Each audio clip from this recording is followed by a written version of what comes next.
Welcome to the Rich Report, a podcast with news and information on the world of high-performance computing. Today, my guest is from HPC University. We have Ange Mason, and she is the Education Outreach Manager at the San Diego Supercomputing Center and also the principal here at HPC University. So, Ange, welcome to the show. Thank you, Rich. Well, thanks for coming on. You reached out a few days ago here, and I thought this was a great site. Looks like a terrific resource, but give me the 50,000 foot. Who is HPC University, and who do you want to help? HPC University is an online resource for educators, researchers, and students, undergraduates, graduate students, and postdocs. And our intent is to have it be a one-stop shop. So you can find a job, you can look for upcoming events, there's research resources here. You name it, it's here. We have awards, we have a biweekly challenge for students that we can either use in the high school classroom or in the undergraduate classroom that will help students in competitions such as the SC, where they have the supercomputing competitions, and Exceed has one as well. So those kind of things, all in one place. All in one place. So how did this get started? It started back when TerraGrid was around, and that's an NSF-funded project. And now Exceed has sort of taken the place of TerraGrid. It was our mission to have this resource available for people that may not be able to perhaps attend conferences or, may be in remote locations so they can see what's out there in terms of jobs in other countries, jobs within the United States. Well, let's talk a little bit about the audience, Ange. Now, who is the Yes. intended, who is this for? This is for researchers at institutions around the world. This is for students also at institutions around the world. So undergraduate students can find internships. Graduate students can find fellowships. There's also postdoc appointments that are listed here. There's conferences here for students as well as researchers and faculty and educators. And we also list, if you go to events, we'll have application deadlines for students maybe to apply for travel support or things like that to go to conferences, or we'll list submission deadlines for abstracts and things for the different conferences. So everything is there. Yeah, so I'm looking at the events page right now. Quite a few events, training courses, this kind of thing. And Yes. so if I was a faculty, I could just enter my event and hit the submit button. Is it that simple? Yes, it is. And we encourage anyone to submit events that they may want to see on this calendar. And then it comes to me and I approve it, and there it is. So you can put information about the event, the link, where the conference takes place, the dates of the conference. You can even add, just like I said, application deadlines, abstract deadlines, registration deadlines, whatever you wish. Yeah. So I'm looking at IEEE Cluster, a conference I used to go to, is in Indianapolis today. Yes. So terrific. So that's the events page. Let's walk through some of the other features.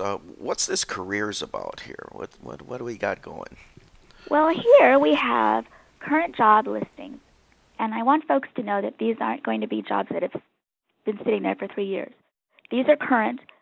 We list them, and if there isn't an apply-by date, we have the job drop off within a month. So what you're looking at is current.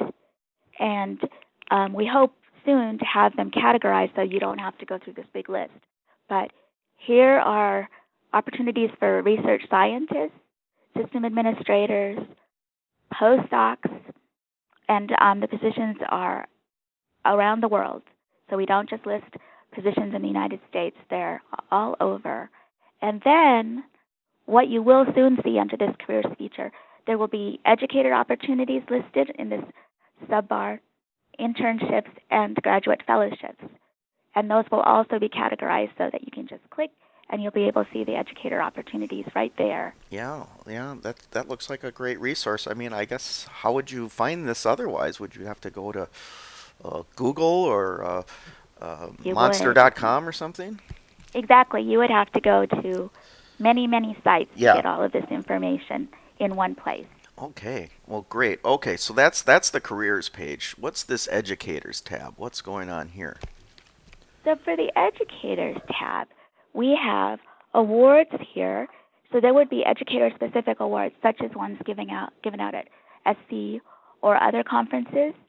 And then we also have competencies for educators to look at. And then you can see there's undergraduate competencies, graduate competencies, and then educator programs that are around the world. And also, too, if somebody does not see an educator program there that they feel should be listed, they can contact me, and I'm happy to add it. Oh, great, great. And it looks like it's very self-service, Ange. You just right here up at the top right corner in the blue box, it's add a new award or competition. Is it? Exactly. Yeah, yeah. Okay. Exactly. Okay, terrific. We want this to be as interactive as possible. Yeah. So once the community knows about us, they can submit anything from awards to careers, even resources they can submit, and events. So we want it to be sort of a community site to go to where we all share information. Yeah, yeah. And I'm looking at resources now, and it looks like this is kind of a fledgling. Well, what are your ideas here for the resource page? Well, our idea is to have folks submit research that they've done, papers that have been accepted at conferences, things like that. It is in the works, that's very true, and we encourage people to submit research that they may have in progress or, like I said, papers that have been published. And then what you do is a search, say you search for bioinformatics right there, and everything will pop up related to bioinformatics. I gotcha. Terrific. Okay, so finally we have the students tab, and that's obvious. That's the people you want to reach. Well, what kinds of things Right. would I find here? Same, you would find awards for students, Mm-hmm. and this would be computing awards. Maybe a Google's having an award competition of some sort where you could win an award. Also, it's a list of all the undergraduate programs that you can find. Internships, which as the same with careers, the internships we list for a month if there isn't an apply by date, and then they fall off. So what you're looking at is current. Same with the graduate fellowships, and then the biweekly competitions. We started this up again for the Exceed conference. They had a programming competition there, and we felt that students weren't prepared previously for the competition. So we started this 4 months before the conference, and it was so popular that now we're continuing it biweekly. So, and we publish a solution twice a month, and then the solution comes forth 2 weeks later. All right, So it's not like you're left hanging and you don't know what the solution is. Yeah, so here I'm looking at the challenge of the week, and this is a problem concerns a model of population of rabbits. So this is kind of like you're giving them a puzzle to solve, looks like. Yes, right. And these puzzles can be solved using, you don't have to use parallel programming. You can use any type of programming to solve these problems. And in fact, at the Exceed conference, we had a high school team win, which was great, and they used all different kinds of programming skills that they had learned in high school to solve the problems. And there were 10 problems. That's terrific. So one thing, we got to get the student cluster competitions onto this. That's coming up. Yeah, at Supercomputing in Denver, and then again in Leipzig in June in Germany. So I don't know where that would fit, but something. That's a terrific program as well. So, well, great. So, Ange, here we are. We're at HPC University. We're trying to let people know about this resource, and where would they go if they had questions about this and what they could do with it? They can email me. I'm happy to receive the email. Yeah. And my email is amason@ucsd.edu, and that's the University of California, San Diego. Okay. Well, terrific. Well, Ange, this is a great project, and I know you have a day job, and I'm just kind of curious. What are you doing when you're not administering this site and telling us about it? You have lots of other things going on, don't you? I do. I run local outreach programs here at the Supercomputer Center. So we have a program called Student Tech for students, and that would be middle school through high school. And then we have a teacher program. And what we do is have after school, Saturday, and summer workshops to get students acquainted with technology and computer science.